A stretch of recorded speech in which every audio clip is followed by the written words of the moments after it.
There is a comforting feeling that comes from opening your banking app and seeing a solid number sitting in your savings account. It feels safe. It feels responsible.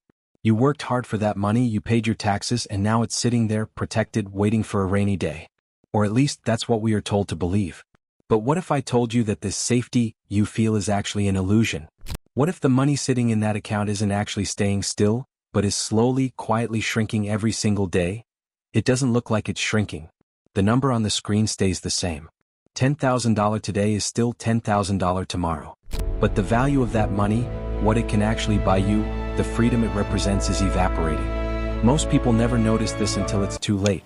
They save diligently for decades, only to wake up and realize their life savings can barely cover a few years of retirement. In this video, we are going to expose the silent thief that is stealing your wealth right under your nose, and exactly what you need to do to stop it. The trap. See, we are conditioned from a young age to save money. Our parents told us to put it in a piggy bank. Schools taught us about balancing a checkbook.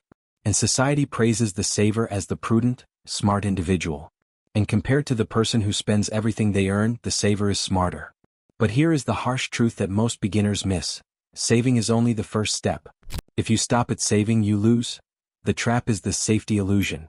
When you see stock market graphs going up and down, it looks dangerous. It looks volatile. So, you look at your bank account, which is a flat, steady line, and you think, this is the low-risk option. But that is arguably the biggest lie in finance. Keeping all your wealth in cash isn't low risk, it is a guaranteed loss. While the investor might lose money in the short term, the cash saver is certain to lose purchasing power in the long term. And the worst part? You don't feel the pain when it happens.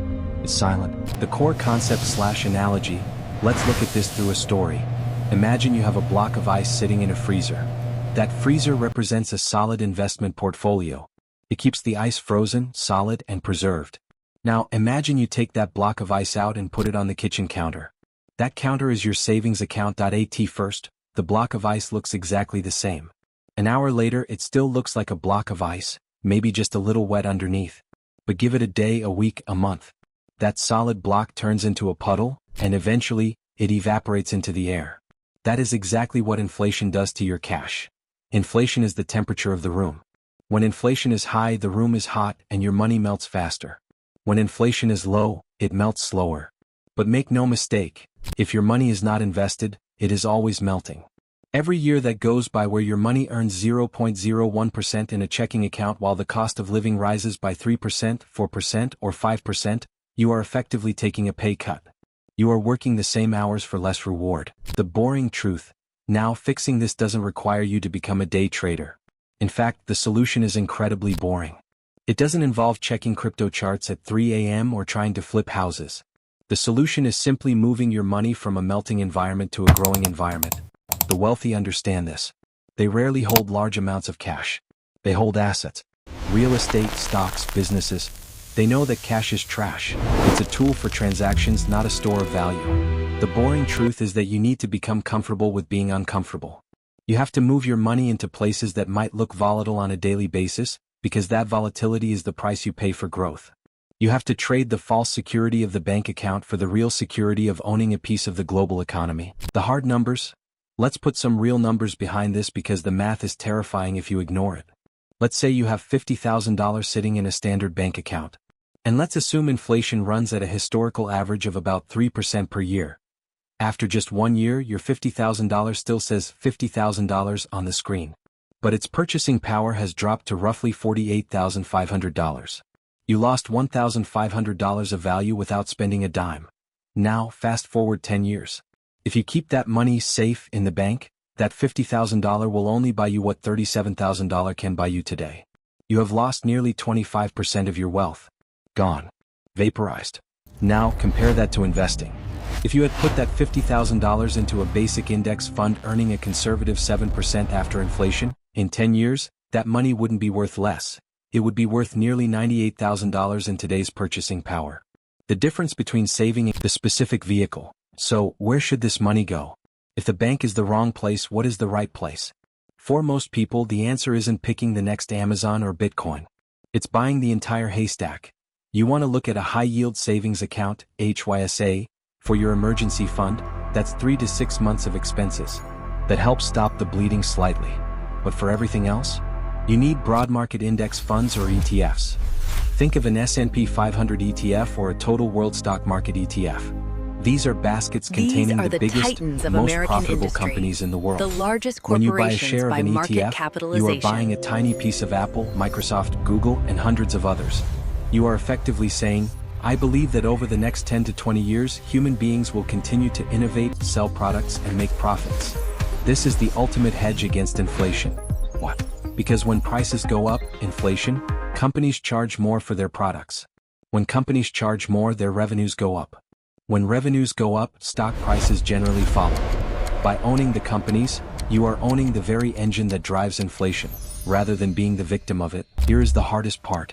And when I say hard, I don't mean technically difficult. Opening a brokerage account takes 5 minutes. Buying an ETF takes 30 seconds. A child could do the physical actions. The hard part, the part that separates the wealthy from the working class, is the psychology. See, human beings are not wired to be investors. We are wired to be survivors. For thousands of years, our brains evolved to react to immediate threats. A rustle in the bushes meant a predator, so we ran. We survived by avoiding pain.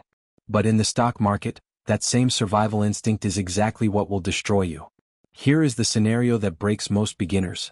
You finally build up the courage to move your money from the bank to the market. You invest your first $1,000. You feel proud. But 3 days later you open your phone and you see a red number. That $1,000 is now $950. In that moment your amygdala, the ancient part of your brain, hits the panic button. It screams at you. It says, see, I told you this was dangerous. We worked hard for that money and now it's disappearing. The bank was safer. Sell it all before it goes to zero. This is the panic trap. And it happens because you are confusing two very different things: volatility and risk. You have to rewrite the narrative in your head. When your account drops, you haven't actually lost any money.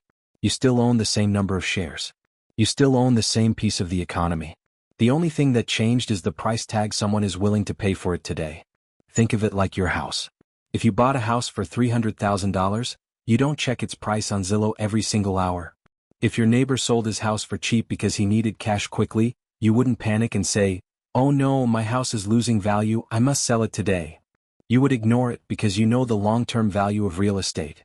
You must treat your investments the same way. The drop in the market is volatility. It is temporary. It is the noise of the crowd.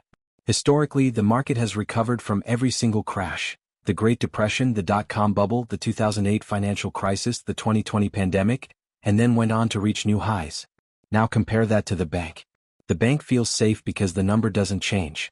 But that is the deception. The loss in the bank account is permanent. It is caused by inflation. Every year the cost of bread, gas, and rent goes up, which means your safe money buys less and less. The market offers you a trade: accept a fluctuating price in the short term, and I will give you wealth in the long term. The bank offers you the opposite: I will give you a stable price in the short term, but I will guarantee you become poorer in the long term. You have to detach your emotions from the colors on your screen. Red days are not failures. They are the fee you pay for admission to the wealth building club. Green days are not victories. They are just progress. The investor who wins is not the one who predicts the future, but the one who can stare at a red screen, feel the urge to panic, and choose to do absolutely nothing. You have to trust the process of history over the panic of the moment.